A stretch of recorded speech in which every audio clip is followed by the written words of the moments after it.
ఘనతనిచ్చేవాడుగా ఉన్నాడు.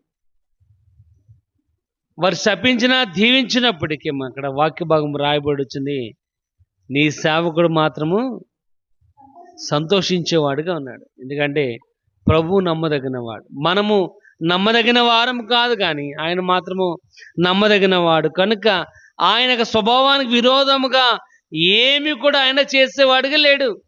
ఇక్కడ ప్రియమైన వాళ్ళు ఇక్కడ రాయబడుచుంది, నీ అవమానమునకు ప్రతిగా రెట్టింపు ఘనతనిచ్చేవాడుగా ఉన్నాడు ఆయన.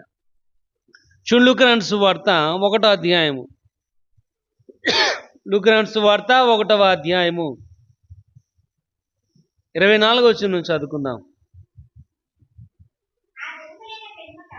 ఆ దినములైన పిమ్మట అతని భార్య అయిన ఎలిజబెత్ గర్భవతివై, ఇక్కడ ఎలిజబెత్ జకరియా భార్య అయిన ఎలిజబెత్ ఒక మాట అంటుంది. ఏంటంటే, మనుషులలో నాకుండిన అవమానమును తీసివేసెను అని. ఏంటంటే, నాకుండిన అవమానమును తీసివేయబడింది.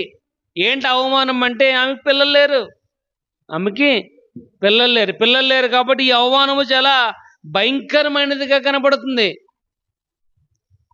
కానీ అక్కడ రాయబడుచుంది, ఆమె దేవుని యొక్క పరిచర్లో వాడబడుతుంది. ఎందుకంటే తన భర్త అయిన జకరియా యాజకుడు, సేవ చేసేవాడు.